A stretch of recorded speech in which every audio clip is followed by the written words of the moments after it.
की पावन धरा पर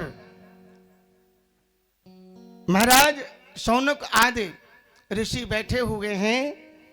उनके बीच में सूत जी महाराज का आगमन हुआ।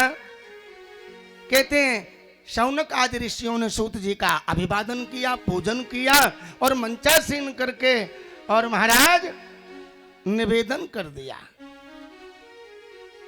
क्या बोले? प्रभु गुरुवर, हमारा आपसे प्रश्न है। क्या? कि कृष्ण प्राप्ति करम शाश्वत केवल और केवल साधनम तद बदाधुना।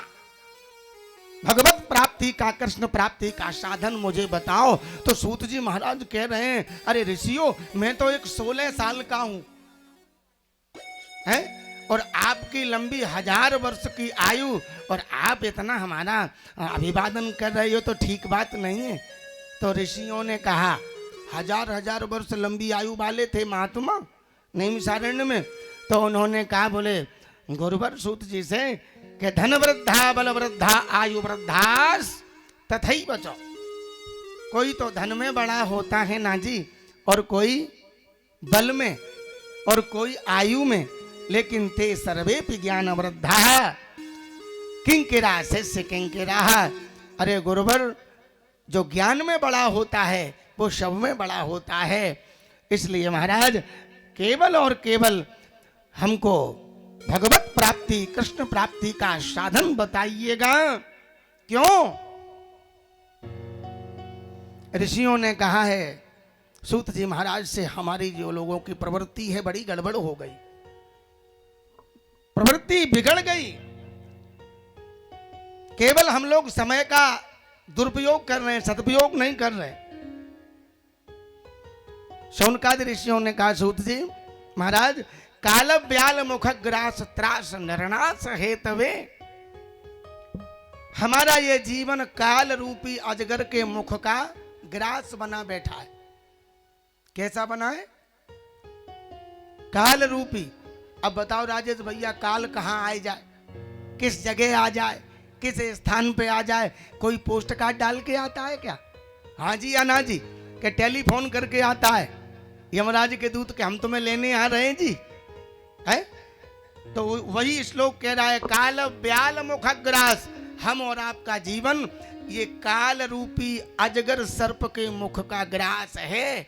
जब तक सांप मुख खोले, काल माने समय, समय, और जहां समय हुआ और अजगर, काल रूपी अजगर ने मुख बंद किया, सोई हमारी तुम्हारी हो गई गोविंदाय नमः।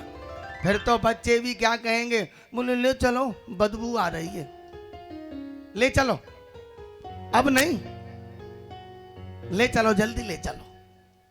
इसलिए निवेदन किया।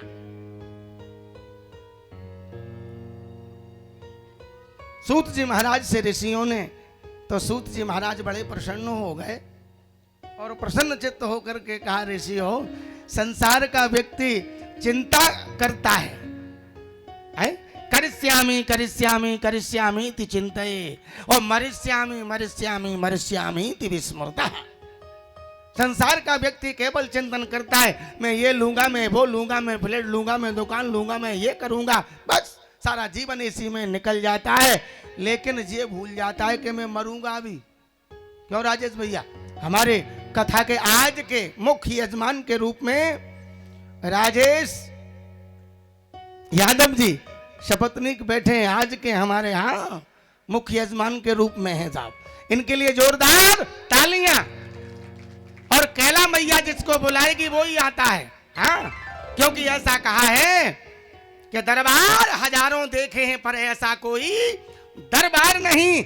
भगवती जिस गुलशन में तेरा नूर न हो, ऐसा भी कोई गुलजार नहीं, ऐसा कोई गुलजार नहीं। उस भगवती की प्रेरणा थी, वो ही आएगा, ये मेरा वादा है। मेरी व्यासपीठ से मैं निवेदन करूं, यहां कौन आएगा? जिसको भगवती कैला मैया चाहेगी वही आएगा, पक्की बात। हाँ, एक बार मां को याद करेंगे। बोलिए जगदम्बा अम्बा कैला मैया की जय। क्या बात है साहब। लो। तो बंधुओं, व्यक्ति सोचता है मैं करूंगा, लेकिन हृदय हृदय बस करने करने में ही व्यक्ति की आयु संपूर्ण हो जाती है, लेकिन अपने लिए कुछ नहीं कर पाता। हृदय हृदय। तो ऋषियों ने सूत जी से निवेदन किया। सूत जी महाराज कह रहे हैं, ऋषियों ध्यान से सुनना, हम आपको वो कथा श्रवण करा रहे हैं जिस कथा का कहते हैं